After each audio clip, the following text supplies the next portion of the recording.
Dans Lady vous écoute aujourd'hui, nous parlons, et oui, à la faveur de ces 16 jours d'activisme initiés par ONU Femmes, nous parlons des violences aux femmes et aux filles, afin de sensibiliser le grand public que vous êtes, madame, monsieur. Tout le monde peut faire quelque chose, a dit Michelle Bachelet, directrice exécutive de ONU Femmes. En effet, tout le monde peut faire quelque chose, pour autant que tout le monde veuille bien le faire. Que personne ne se sente stigmatisé, j'ai du mal à le dire ce mot-là, femme ou homme, où que l'on soit partout sur la planète, on a parfois chacun en soi un tout petit peu de violence. Et notre sujet justement s'intitule aujourd'hui « La violence ne tombe pas du ciel ». Parce qu'on entend dire les hommes « Ah mais ce sont les femmes qui éduquent les hommes ». Et si donc les hommes sont violents, ce serait, disent-ils sous leur moustache, parce que les mamans les auraient ainsi éduqués. Est-ce vrai, est-ce faux? Le fait est que aucun être humain, femme ou homme, encore une fois, ne devrait subir de violence. Nous sommes en direct, donc 01 45 55 76 87. Vous pouvez participer à notre édition aujourd'hui par courriel aussi. Les lignes sont chères, les places sont chères sur la ligne. Lady vous écoute @telesud.com. Nos invités sont avec nous sur le plateau. Ernestine René, bonjour madame. Bonjour. Vous êtes la fondatrice, mais aussi la présidente de l'Observatoire des violences faites aux femmes dans le 93, c'est en Seine-Saint-Denis. Exact. Merci à vous pour votre présence. Nous ne sommes pas seuls sur le plateau. Chloé Martin est avec nous, bonjour. Bonjour. Je vous présente comme comédienne, mais aussi auteure et interprète d'une pièce qui s'intitule La part égale. Tout à fait. Pour parler donc d'égalité entre les femmes et les hommes. Égalité des sexes, oui. Égalité des sexes, c'est de l'utopie ou c'est pour bientôt cette histoire-là? Oh, c'est pour bientôt. C'est parce qu'en fait, c'est la fin du monde. On nous annonce la fin du monde. Dit-on. En fait, dit-on, mais c'est pas la fin du monde, c'est la fin d'un monde. Et je pense que c'est la fin du monde des dominations, quelles qu'elles soient. Si j'étais un homme, j'irais rapidement me raser en attendant ce qui va me tomber dessus. Plus sérieusement, vous êtes donc fondatrice de cet observatoire des violences faites aux femmes et aux filles.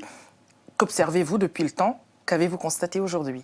Alors, on observe qu'il y a des violences partout sur la planète, faites aux femmes et aux filles.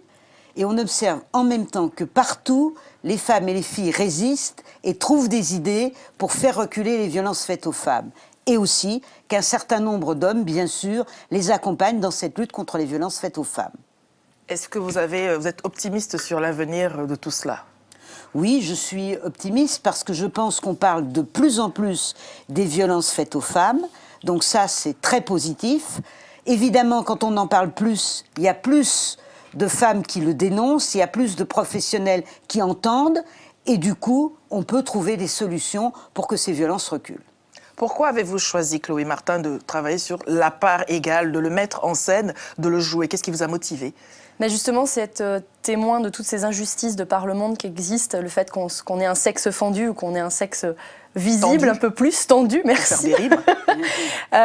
Et de constater ces injustices de par le monde, voilà, moi j'ai eu besoin de porter à voix haute le pourquoi de ces inégalités. Et la particularité, c'est que j'en ris. J'amène de l'humour dans tout ça pour essayer de rire de nos propres schémas culturels, en fait. Et est-ce que tout le monde rit en entendant ce que vous donnez à entendre? Oui, on me demande souvent comment les hommes prennent le spectacle. Alors je leur demande à chaque fois, ils le prennent super bien, Ouais. parce qu'ils se rendent compte que j'en veux pas aux hommes. Quand on parle d'égalité, c'est pas une histoire de guerre des sexes, on n'est pas à opposer les hommes ou les femmes, c'est ensemble qu'on chemine vers de l'égalité.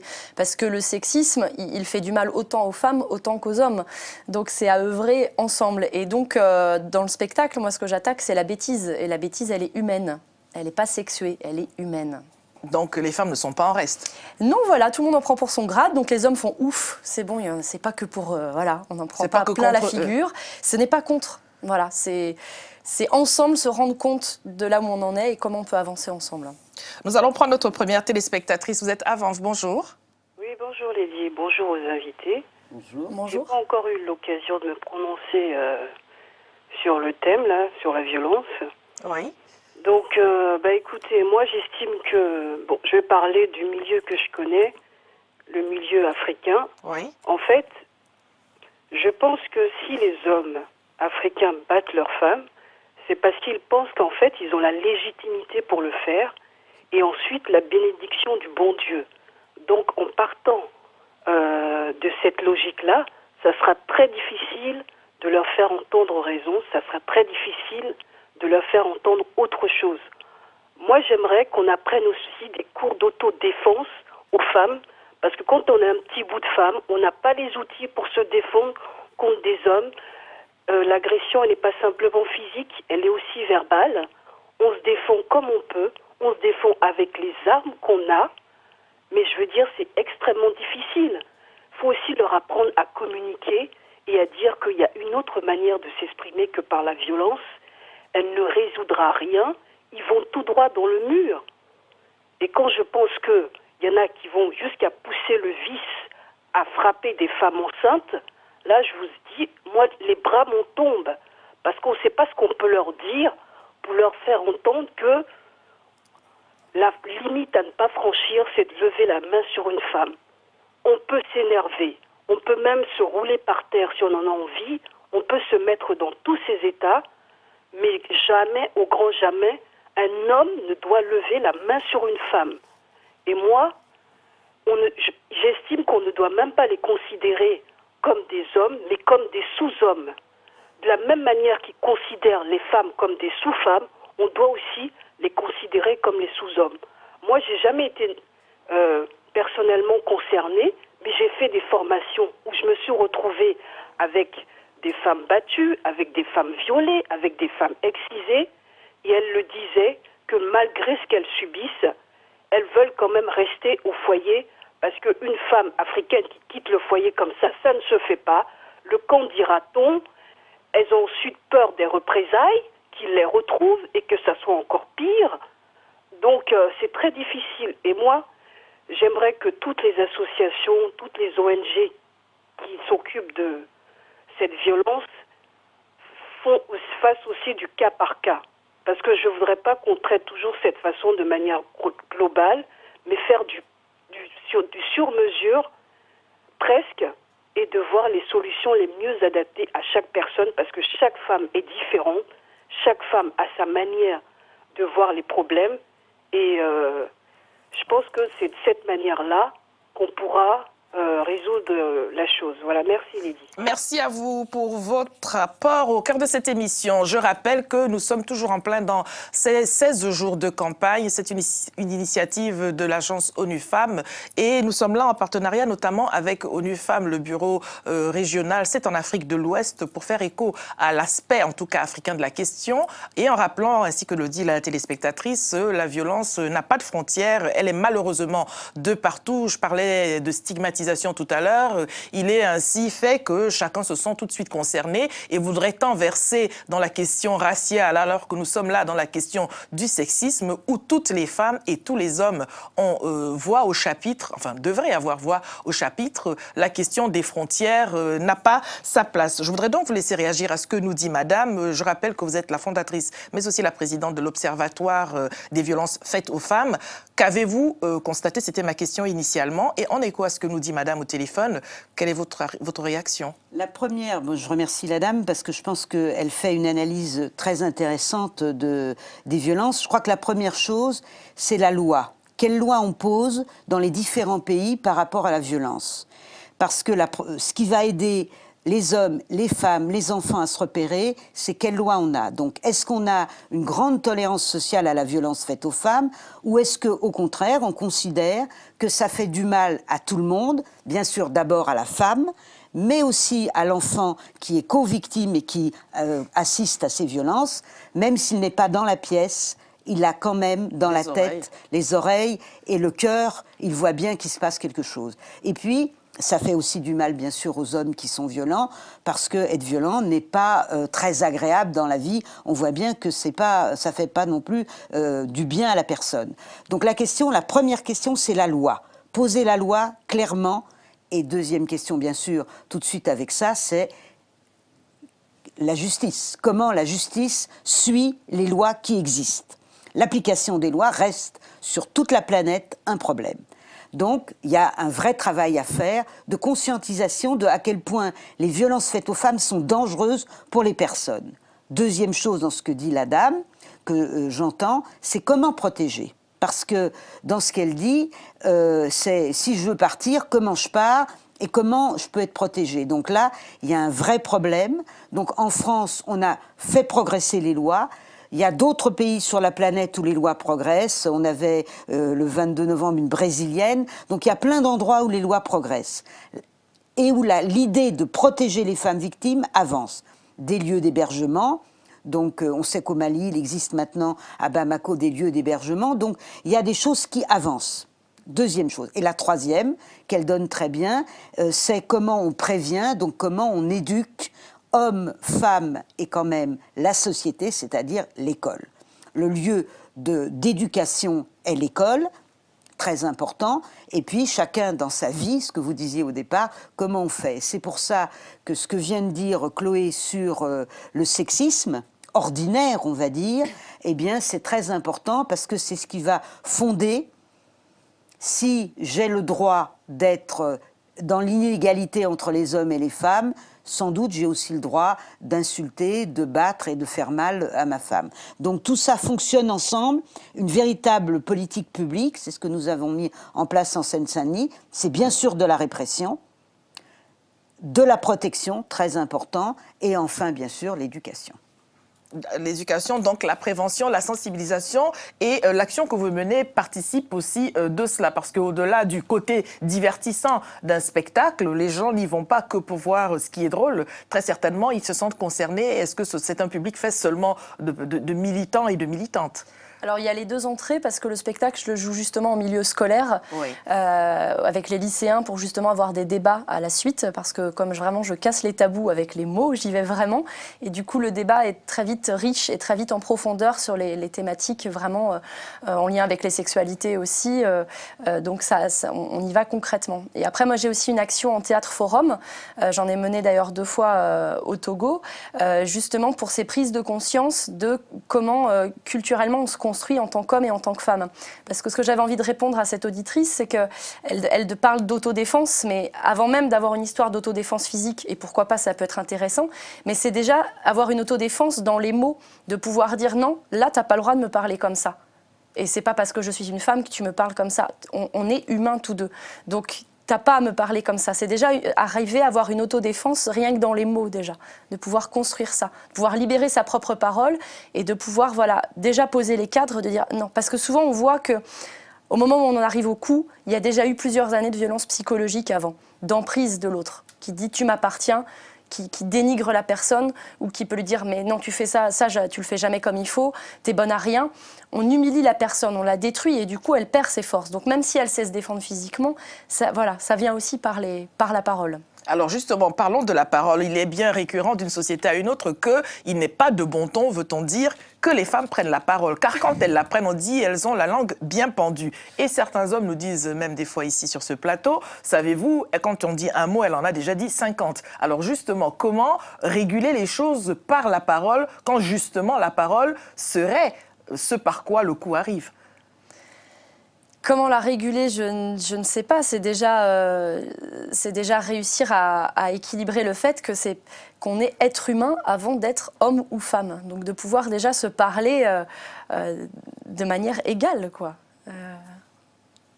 Voilà. Alors, l'égalité, et je posais la question, est-ce que c'est un vœu pieux? Est-ce que c'est une réalité? Est-ce qu'on va finir à ne plus en parler parce que, justement, ce sera accepté par les deux parties, hommes et femmes? Ça a beaucoup avancé. On a beaucoup progressé. Entre ma génération, celle de ma mère et celle de mon fils, on voit bien qu'on a fait beaucoup de progrès. Les femmes accèdent à l'école davantage, même si ce n'est pas encore l'égalité, il y a beaucoup d'avancées de ce côté-là. Et puis, elles prennent des places dans la société. Donc, on sent bien qu'en France, pour la première fois, on a un gouvernement paritaire. On sent qu'il y a des progrès qui se font. Après, c'est un chemin. On est en chemin. Le chemin, on essaye d'avancer. C'est pas sûr, parce qu'on entend bien qu'il y a aussi des régressions possibles, que ce soit un chemin rectiligne, hein, on voit bien, mais je pense qu'on est plutôt en progrès vers l'égalité. Il ne faut jamais relâcher la tension. On voit bien, par exemple, qu'il y a un certain nombre de pays où ces choses peuvent régresser aujourd'hui. Notamment, par exemple, si je prends la France, mais les pays européens, la question du chômage va poser un problème sur l'autonomie financière. On n'est pas du tout dans quelque chose d'indifférent. On n'est pas indifférent à la société, bien sûr. Ce que je crois, c'est, si je reprends la question des violences, c'est que la prise de conscience a progressé. Et ça, je crois que c'est vraiment un acquis dans le monde entier. Et vraiment, d'une manière générale, c'est ce que nous disent tous nos interlocuteurs de la planète. l'impunité par rapport aux violences continue à rester.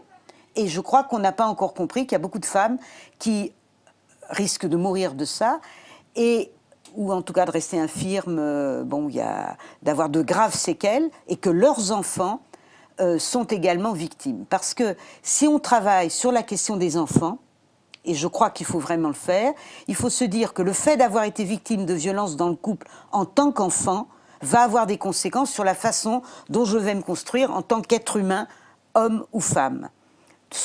Et la question de la reproduction de cette violence-là est une réelle question.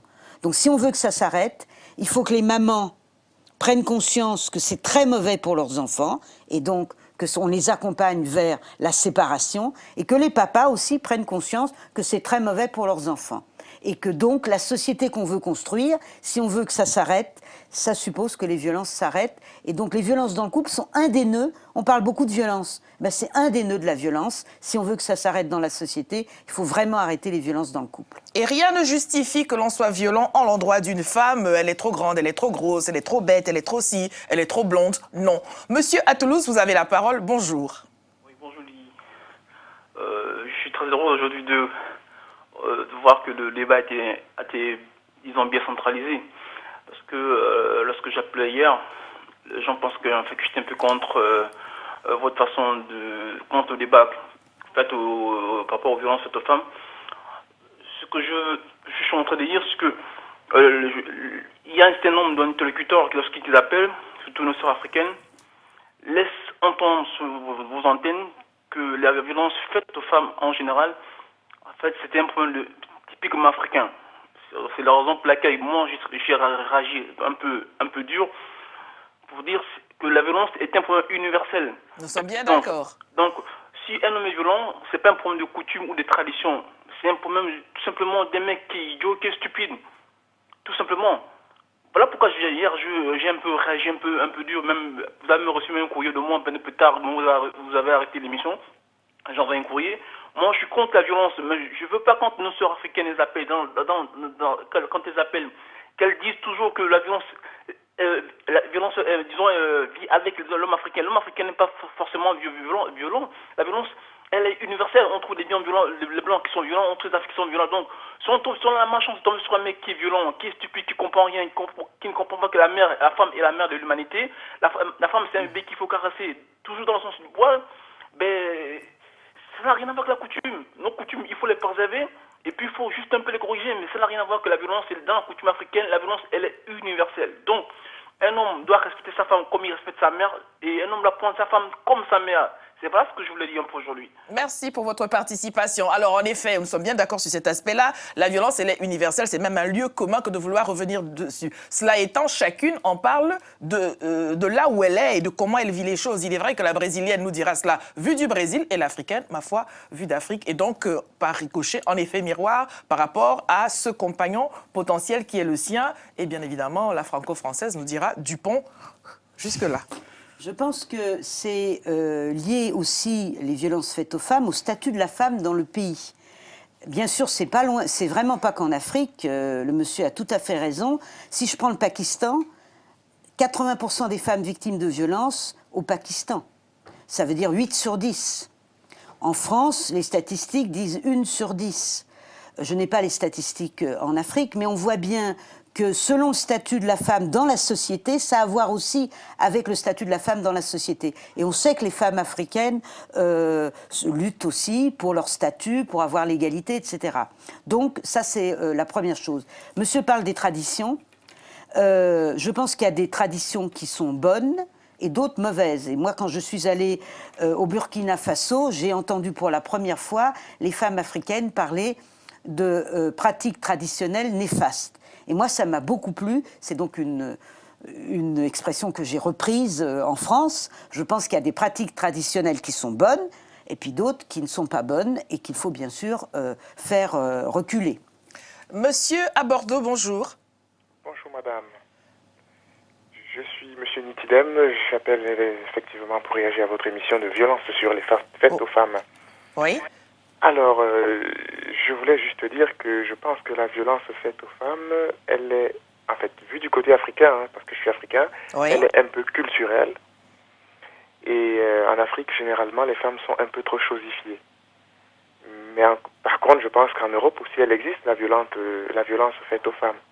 Mais aussi, j'aimerais qu'on marque aussi un peu la violence des femmes faites aux hommes, parce qu'on n'en parle pas souvent. Il y a quand même pas mal d'hommes qui sont aussi aujourd'hui battus. Oui. Voilà.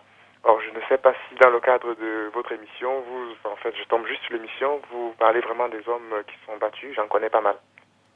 Alors, je lance un appel pour répondre à votre question. En plus d'avoir déjà lancé des invitations à ce sujet-là, s'il est des hommes qui sont prêts à participer à cette émission en témoignant de la violence qu'ils auraient subie de la part de femmes, nous sommes tout à fait disposés, bien sûr, à pouvoir en parler en tout bien, tout honneur. Chloé Martin, je vous laisse revenir donc à la part inégale pour l'instant, en tout cas. La part inégale. Ce que je trouve important aussi, c'est que c'est pas, je veux dire, c'est pas aussi manichéen. Il n'y a pas le monsieur méchant et la pauvre dame victime. Il y a aussi une prise de conscience à avoir qu'en tant que femme, il ne faut pas s'auto-mettre en dessous, quoi. Il faut reprendre sa dignité de femme et pas juste se dire si je subis ça, c'est de ma faute, c'est que j'ai pas fait ci, j'ai pas fait ça, j'ai mal réagi, ou c'est parce que je suis née femme, donc je suis obligée de subir, d'être soumise, de croire que c'est une condition qui va avec cette naissance du sexe fendu et que le sexe tendu, du coup, serait tout puissant. Donc il y a aussi un chemin, je trouve, à faire pour que les femmes entre elles puissent discuter de ça et reprendre leurs propres valeurs, leur propre place, leur propre grandeur. Donc déjà de modifier ça dans le propre regard qu'on a sur nous-mêmes en tant que femmes. Alors, est-ce que ça n'est pas difficile quand, d'une culture à une autre, on voit que le monde des femmes transmet l'abnégation? Bon, allez, tu vas pas chipoter pour une claque. Moi, j'en ai pris de mon temps, j'en prenais 3. Allez, ma fille, arrête de chouiner comme ça. Si tu es une femme, une vraie, tu bombes le torse, tu lèves la tête et tu ne dis rien. Alors, quand d'une génération de femmes à une autre, on se transmet l'idée que, bon, allez, on a pris un coup de poing dans l'œil, il n'y a pas mort de femme, comment peut-on faire pour réguler les choses là aussi? Mais il n'y a pas mort de femme, mais il y a mort d'âme. Il y a mort d'âme parce que ça atteint... Ça nous atteint, nous, et effectivement, si on continue à transmettre ça, même inconsciemment, à nos filles, à nos sœurs, à nos nièces, à nos garçons aussi, merci, effectivement, on ne va pas y arriver. Donc justement, quand je dis prendre la parole, c'est aussi ça, c'est dire, moi, je ne trouve pas ça normal de prendre un poing dans la figure. Moi, je ne trouve pas ça normal de me faire pincer les fesses dans le métro. Moi, je ne trouve pas ça normal qu'on chosifie, monsieur, vous l'avez très bien dit, qu'on chosifie les femmes, et ça, quels que soient les pays, le commerce adore ça et prend le corps de la femme et la sexualité, l'utilise à outrance pour vendre du yaourt, des bagnoles et ce qu'on veut. Donc arrêtons de chosifier les personnes et reprenons nos dignités. Et puis voilà, sortons des tabous et dire stop, ça, stop. Non, c'est grave. C'est pas juste comme ça, c'est grave. Ce geste-là, il est grave, il en dit beaucoup sur notre société, on ne veut plus ça. C'est tellement grave que les institutions s'en sont emparées. Alors là, c'est 16 jours seulement, mais ONU Femmes n'a pas travaillé que pendant ces 16 jours. Il ne faut pas croire. Sur le terrain depuis de longues années aujourd'hui, en tout cas, ce sont de véritables questions qui demandent cette sensibilisation-là à tous les niveaux. Et je voudrais donner à voir la bande-annonce justement de votre spectacle pour mettre l'eau à la bouche en vous faisant comprendre que si on peut en rire, ça n'est pas parce que c'est seulement drôle, car derrière cela, il y a de véritables drames, mais simplement pour pouvoir interpeller d'une autre manière des personnes qui peut-être n'entendent pas des discours, n'entendent pas des arrêtés, des traités régionaux, internationaux, et qui peut-être seraient interpellés autrement. Regardez ceci avec nous.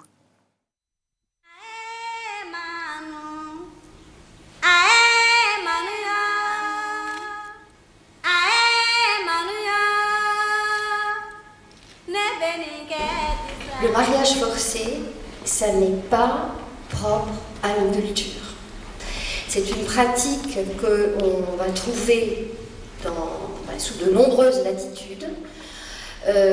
Ça existait en France et en Europe il n'y a pas si longtemps et dans différentes couches de la société française. Ça remonte à un passé probablement très archaïque de l'humanité.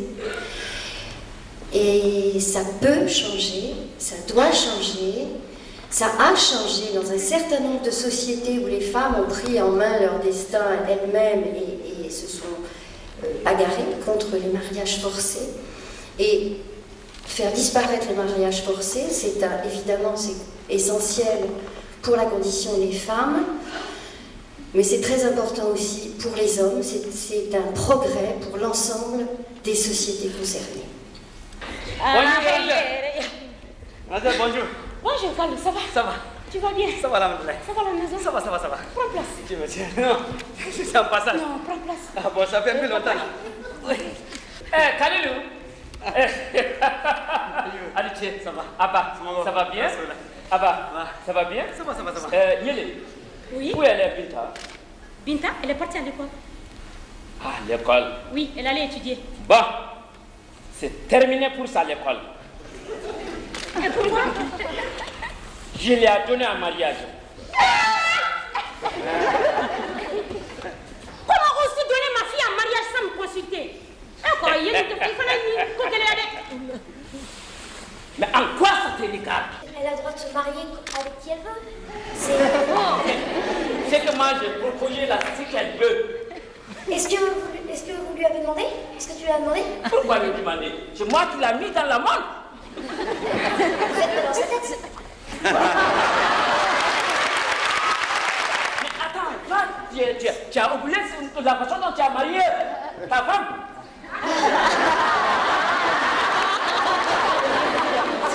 Si j'avais pu, j'aurais dit non.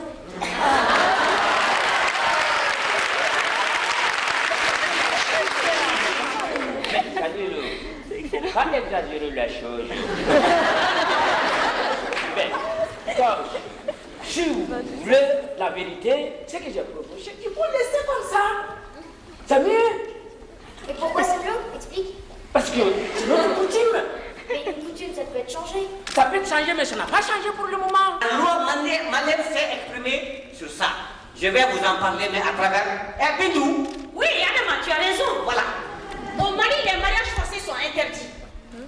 L'âge légal pour le mariage est de 18 ans pour les femmes. Retour plateau. Alors là, la pièce que nous avons vue, il y a une petite confusion. Ça n'était pas celle que j'annonçais, qui est votre travail, mais on aura l'occasion de revenir là-dessus. On a vu là en extrait, donc, le mariage forcé est une violence et j'ai entre les mains le sexisme n'a pas d'âge, une vie à égalité. C'est une production de l'Observatoire, dois-je dire ainsi, en Seine-Saint-Denis, du Conseil général. Je vais le montrer à l'antenne et c'est particulier parce qu'on a vu là, il y a les scolaires qui rentrent en scène pour se, comment dirais-je, pour se mêler, pour participer à la discussion et j'ai retenu.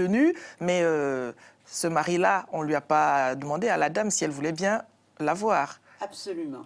Et donc c'est assez joli parce que donc la pièce a été jouée au Mali et on l'a fait jouer en Seine-Saint-Denis. Et puis l'idée c'était que les jeunes s'exercent à résister au mariage forcé et donc discutent ensemble avec donc ces comédiens qui venaient directement du pays d'Ogon. Donc c'est assez, c'est mélange de cultures, je trouve ça assez joli. Et on a fait récemment une enquête en Seine-Saint-Denis sur les mariages forcés. Et les filles qui sont en danger de mariage forcé, auxquelles on propose un mari, eh bien elles ont, comme dans la pièce, les 2/3 étaient scolarisées avant qu'on leur propose un mari. Et ensuite, elles sont déscolarisées.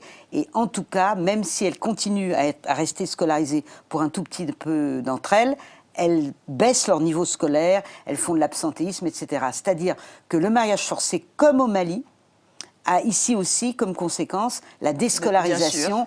Et donc, inversement, une façon de lutter contre le mariage forcé, c'est de lutter contre la déscolarisation des filles en fin de troisième, en terminale. Et je pense qu'au Mali ou dans d'autres pays d'Afrique, c'est le même problème, la discussion sur la tradition. Est-ce qu'on peut changer la tradition? Est-ce qu'on peut changer certaines choses ou toute la tradition? Voilà. Nous allons prendre monsieur qui est en Hollande avant notre petit intermède. Monsieur, vous étiez notre téléspectateur d'hier, vous vouliez savoir d'où venait la violence. On a répondu comme on l'a pu. Nous écoutons. Bonjour. Bonjour Lydie, bonjour aux invités. Oui. Voilà, j'ai deux petites questions. Ma première question, c'est au fait la question de ma femme. Lydie, elle voulait savoir au fait de quelle origine vous êtes. Et la deuxième, ma question est la suivante. Moi, d'abord, j'aimerais donner ma position vis-à-vis de la violence aux femmes. Je suis tout à fait contre... Parlez plus fort, monsieur, s'il vous plaît. Je suis farouchement contre la violence. Oui. Au fait, je ne peux pas comprendre et je ne peux pas aussi admettre pourquoi, pour s'exprimer, il faut passer par la violence sur la femme.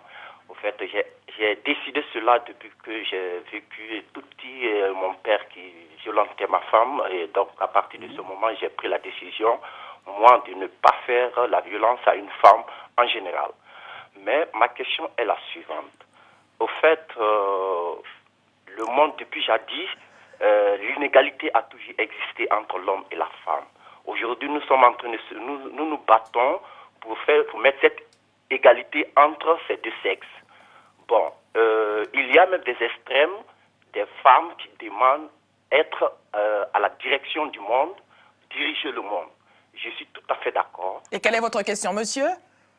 Ma question est de savoir, est-ce qu'aujourd'hui on se bat pour l'égalité? Est-ce que si c'est vous, les femmes, vous arrivez à prendre la direction du monde, concrètement, quel sera le changement et quels seront des trucs qu'on pourra voir aujourd'hui positifs qu'on ne voyait pas auparavant. Merci, monsieur, pour cette question. Alors, il faut essayer pour le voir. Quant à la question qui était celle de votre épouse, nous n'aimons pas beaucoup les hommes qui parlent à la place des femmes. Donc, si madame, votre épouse veut bien nous poser la question, c'est avec plaisir que je lui donnerai réponse. Petit intermède dans Lady vous écoute. Mise en scène aussi, ce sont les jeunes là qui montent au filet et qui s'approprient ces situations. Nous l'avons vu hier, mais aussi avant-hier dans Lady vous écoute. Regardez avec nous, c'est juste intéressant. À tout de suite.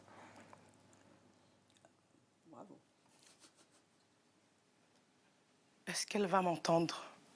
Est-ce qu'elle va m'écouter? Lady vous écoute, la violence faite aux femmes. Je vis la violence. Tais-toi, tu ne dois pas parler. Je vis la violence. Je la vis. L'excision, le mutisme, la violence psychologique, économique. Mon père qui bat ma mère tous les jours. Je ne peux rien faire. Tais-toi, tu ne dois pas parler. Tu es une femme. Je dois parler. D'où vient la violence? D'où vient la violence? Il n'y a pas de femme seule en Europe. C'est une pensée occidentale. Non, ce n'est pas une pensée. Veux-tu renier tes origines? Tu penses que la femme est l'égale de l'homme? Laissez-moi vous dire quelque chose. Nous sommes toutes des êtres humains. Nous sommes toutes libres de... Tais-toi, laissez-moi le dire. Lady, adresse-toi à ces gens, dis-leur la détresse de toutes ces filles, dis-leur à quel point nous tremblons, nous ne pouvons rien dire. Excisés nous sommes, violentés nous sommes, réduits à néant, murés dans un silence. Ces gens nous disent de nous taire, ces hommes qui nous frappent avec des mots, qui nous frappent avec des insultes. Ma mère se fait frapper et elle vient s'en glorifier devant vous. Comment peut-on accepter cela aujourd'hui? Je dis non. Non à la violence faite aux femmes et aux filles. Réaction Chloé Martin, vous qui êtes sous les feux de la rampe, en général, qu'avez-vous à dire à ce que vous venez de vivre et de voir? Ben, je suis touchée parce que voilà, c'est une réalité de pouvoir de pouvoir aider les personnes qui sont dans le besoin et qui demandent juste qu'on puisse les écouter, quoi. Voilà, je suis Ça vous laisse sans voix. Ça me laisse sans voix. Mais alors, Madame René, vous avez la parole. Qu'avez-vous à dire de ce que vous venez de vivre? C'était très beau, très juste, et que dans le fond, on a envie de répondre à cette femme, à son appel. D'abord, elle a mis des mots sur ce qu'elle vivait, cette femme. Formidable. Ça commence par là, de reconnaître qu'on est victime de violence. La deuxième chose, c'est qu'elle a dit non, et ça, c'est effectivement comme ça qu'on se met en route. Et puis j'ai envie de dire à cette femme, vous n'y êtes pour rien, c'est lui l'agresseur, c'est lui qui n'a pas le droit, ce n'est pas de votre faute, et j'ai envie de lui dire, on peut vous aider. Et je crois que c'est très important, quand on est victime de violence, de trouver de l'aide.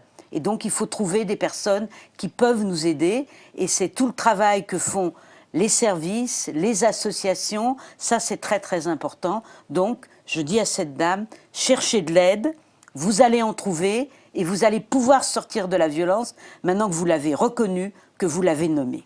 Et je dis, derrière ce que vous dites à cette dame, je m'adresse là à la personne qui se cache derrière cette personne-là, une jeune, en l'occurrence Yassira Camara. C'est vous qui pouvez aider et les jeunes et les femmes désormais, parce que quelquefois pour nous les carottes sont cuites, la relève, et c'est ce que nous préparons dans Lady vous écoute, la populace là a repris le flambeau haut et fort. Donc mesdames qui êtes sur la scène des violences faites aux femmes, vous savez désormais comment vous pouvez parler aussi autrement. Monsieur qui nous posait la question tout à l'heure, qu'est-ce que cela va changer à la face du monde, avec un tout petit peu de frayeur sous sa moustache, qu'est-ce que cela va changer à la face du monde que les femmes soient au pouvoir, que les femmes soient aussi nombreuses que le sont les hommes aujourd'hui, pratiquement partout. Comme tu le disais très bien, Lady, c'est déjà, peut-être on peut essayer, voir ce que ça donne. Oui. Après, c'est ce que je disais tout à l'heure, c'est-à-dire qu'il n'y a pas le bien qui est chez les femmes et le mal qui est chez les hommes. Le mal et le mal. Il n'y a pas ça. C'est une question humaine. On a tous en nous des parts de violence, des parts de bonheur, des parts de construction, des parts de paix. Voilà, c'est le yin et le yang. On a les deux en nous. Donc, c'est pas parce qu'on est une femme qu'on va amener la paix dans le monde, quoi. On n'est pas obligé d'être plus gentil, c'est ça? Non, il n'y a pas. Il y a effectivement, comme on le disait, il y a aussi des hommes qui sont victimes de violences de la part de femmes. Il y a aussi des femmes qui maltraitent leurs enfants.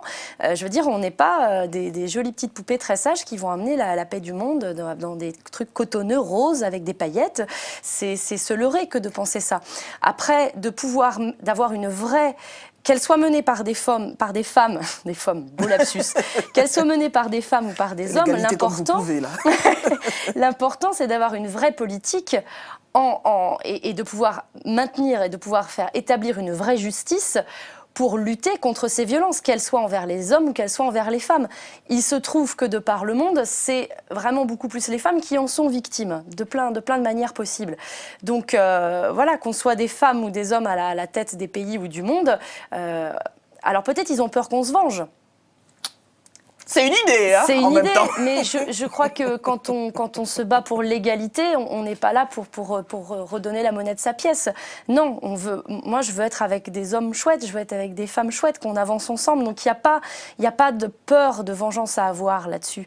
Et là-dessus, j'aimerais bien citer Benoît de Groux qui dit « Le féminisme n'a jamais tué personne, le machisme tue tous les jours ». Donc voilà, laissons une place aux femmes, c'est pas pour ça qu'elles feront mieux ou moins bien, en tout cas on peut essayer et voilà quoi.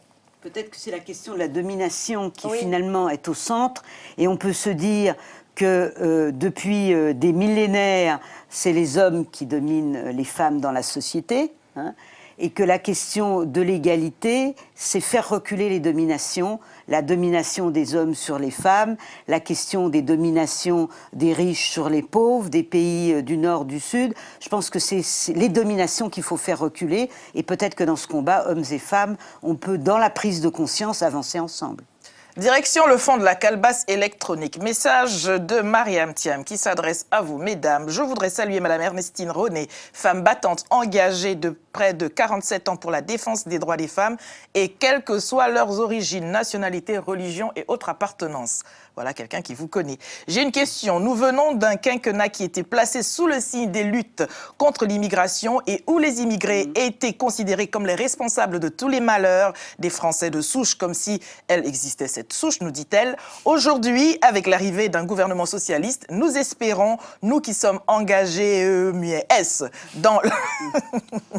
dans l'accompagnement de toutes ces personnes, nous qui sommes engagés, nous espérons que toutes les choses vont changer. Enfin, tout non. Elles n'osent pas, nous espérons que l'accompagnement des femmes victimes de violences va changer. Elles n'osent pas parfois demander de l'aide à cause de leur situation au regard du droit des étrangers en France ou en Europe. La question est, la nouvelle circulaire prend-elle compétence avec ses spécificités?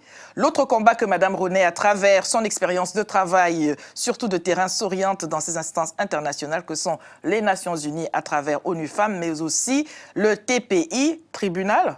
Oui. Tribunal pénal international. International, merci. Pour tous les cas de viol ou de violence auxquels, alors la calebasse, là, qu'est-ce que tu fais? Auxquels, envers les femmes, soient punis et que les femmes participent aux négociations de paix ou de résolution des conflits dans le monde. Et elle termine en disant, c'est ainsi qu'elles pourront prendre des décisions en allant en faveur des luttes contre ce genre d'impunité pendant et après les conflits. C'est Mariam Thiam, elle était notre invitée il y a déjà quelques jours. Merci pour cette intervention, des réactions dans dans le contenu de ce qu'elle nous apporte là. Eh bien, je pense que ce que dit Mariam concernant les personnes migrantes étrangères qui vivent en France et qui sont victimes de violences, c'est évidemment un très gros problème. Il y a une circulaire du ministère de l'Intérieur qui va sortir, où on va avoir, j'espère, enfin c'est annoncé, donc on va la voir, j'espère bien, la possibilité pour les femmes migrantes victimes de violences dans leur couple d'avoir les papiers. Donc le mari ne pourra plus leur dire « si tu vas à la police, ils vont te renvoyer au pays ». Pour nous, c'est très important. Et d'ailleurs, l'ordonnance de protection qui est instaurée depuis 2010, octobre 2010, prévoit les mêmes droits pour les femmes françaises, les femmes migrantes avec ou sans papier. Si je suis une femme migrante sans papier, je peux demander une ordonnance de protection. J'obtiendrai, si je suis en danger, bien sûr, et que j'arrive à le rendre vraisemblable, j'obtiendrai l'aide juridictionnelle, c'est-à-dire que l'État français paiera pour moi l'avocat, l'huissier, le traducteur, et je peux obtenir aussi, si j'obtiens l'ordonnance de protection, les papiers, même les premiers papiers. Le problème, c'est que les premiers papiers coûtent cher, 705 €. 705 €. Aux frais de qui quand on n'a pas les moyens? Quand on n'a pas travaillé, on n'a pas le droit de travailler puisqu'on n'a pas de papier. On est victime de violence, ça veut dire que mon mari m'a tout pris. Donc là, c'est un vrai problème. Et nous sommes en attente et en action pour que le ministère de l'Intérieur, pour les femmes victimes de violences au moins, mais on pourrait même penser pour l'ensemble des étrangers, que les premiers papiers ne coûtent pas un prix fou, mais peut-être le prix d'un passeport, assez normalement, ce que ça coûte à un Français, que ça puisse coûter à ces personnes le prix d'un passeport, mais pas un prix fou comme c'est là. C'est absolument aberrant. Donc, on est en attente que les choses bougent et changent. La dernière chose par rapport au tribunal pénal international, on est quand même en grand souci avec les femmes du nord du Mali et les viols collectifs du nord du Mali. Donc là, effectivement, que le tribunal pénal international prenne en compte ces violences dramatiques, pour nous, la question des viols collectifs dans tous les pays en guerre reste quand même une vraie question qui, de mon point de vue, n'est pas suffisamment prise en compte par les instances internationales. Nous allons donc voir la bande-annonce de votre, comme disent les enfants, pestacle. À tout de suite. Mon cirque, mon cabaret du ridicule. Ce soir vous faites l'homme fort et moi le chat. Je joue la funambule. J'ai toujours eu que des femelles et je dis le chat. J'ai une chatte. Qu'est-ce qui m'a prise? Prise. J'ai fait l'accord. Prise. Le M apostrophe, c'est moi, donc le minimum, c'est que je m'accorde avec moi-même. Pourquoi on n'assume pas le j'ai une chatte comme je suis une femme? Exemple. Un grand homme, un homme du monde, un homme d'affaires, un homme à femme. Femme de ménage, femme de chambre, femme de service. On ne naît pas femme, on le devient. Alors, madame ou mademoiselle, vous n'avez pas plutôt une case sexe? Pardon? Votre rubrique, c'est pour savoir si l'individu est un homme ou une femme. Ben non, c'est pour savoir s'il est marié. Ah, et si j'étais un homme, comment vous l'auriez su? Ben ça se voit. Non, mais que j'étais mariée. Femme de lettres. Femme d'action. J'ai déjà ficelé une affaire de ce type le mois dernier. Et bien sûr que j'en ai les compétences. Attendez, je transfère la communication sur mon implant. Oui, vous me recevez? Moi, j'aperçois les toilettes des filles. Mademoiselle, gardez votre sang-froid. Mademoiselle, je vous envoie de la semaine. Qu'est-ce que je dois faire? Non!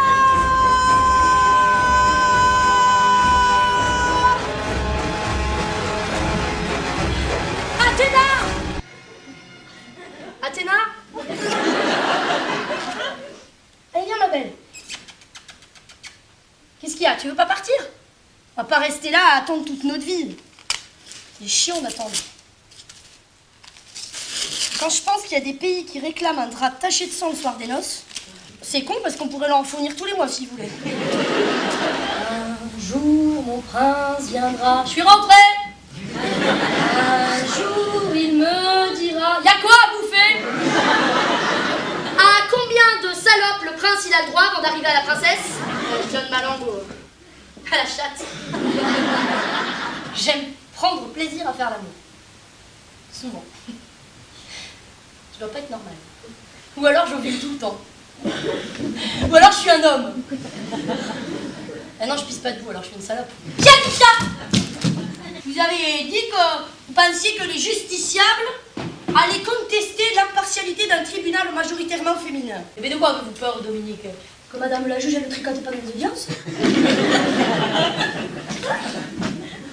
Qu'elle acquitte un tueur en série parce qu'il ressemble à Brad Pitt? Qu'elle rétablisse la guillotine pour Roubignoles? Remarquez, il a fallu attendre 1965 pour qu'une femme accède à un compte bancaire sans l'autorisation du mari. Eh ben dites donc, l'Algérie a été indépendante avant nous.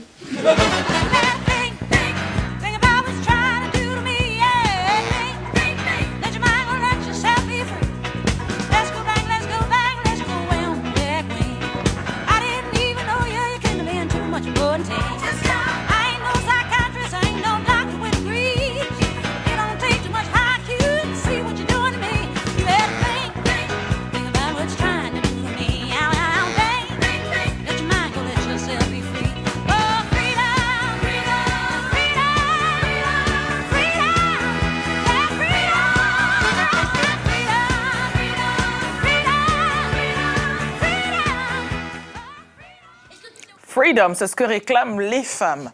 Alors, est-ce qu'on est sûr de gagner comme ça, femme d'action? Chloé Martin, quelles sont vos sources d'inspiration?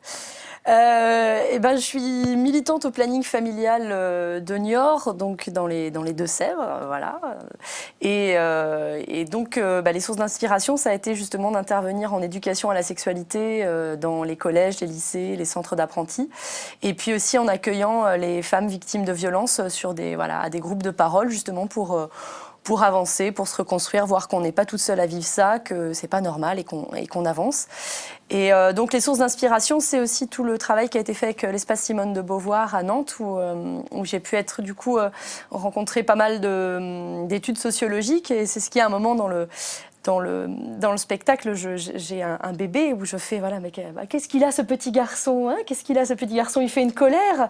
Ah, c'est une fille. Oh, elle a peur. Et inversement, c'est-à-dire qu'en fait, cette étude sociologique, on a fait écouter un pleur de bébé à un groupe d'individus. On leur a demandé, voilà, qu'est-ce qu'il a ce petit garçon? On dit, ah, ce petit garçon, il fait une colère. Et on fait écouter le même pleur de bébé à un autre groupe d'individus. On demande, qu'est-ce qu'elle a cette petite fille? Ah, elle a peur. C'est-à-dire que dès tout petit, quelles que soient nos cultures, on a une représentation du masculin, une représentation du féminin. Et donc, on ne se comporte pas de la même manière en fonction de si c'est un homme ou une femme. Et donc, un petit fille ou un petit garçon, donc l'éducation n'est pas la même.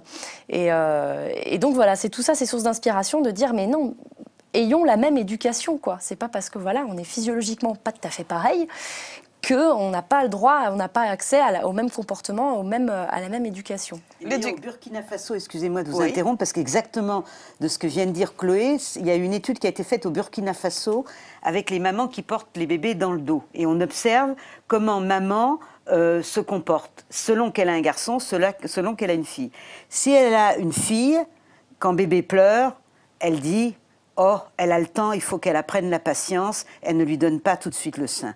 Quand c'est un garçon, il est impatient, il a absolument besoin de boire, je lui donne le sein tout de suite. Et c'est complètement en écho à ce que vient de dire Chloé, c'est toutes les cultures, pas seulement un type de culture. Et là-dessus, j'aimerais bien mettre en parallèle le sexisme et le racisme. C'est-à-dire que dans les situations où on fait une différence entre garçon-fille, essayez de vous mettre dans la même situation en faisant une différence entre blanc et noir. Par exemple, justement, ah, c'est un noir, je ne vais pas lui donner à manger tout de suite, il faut qu'il apprenne la patience, le labeur. Ah, c'est un blanc, mon Dieu, je vais tout de suite lui donner à manger.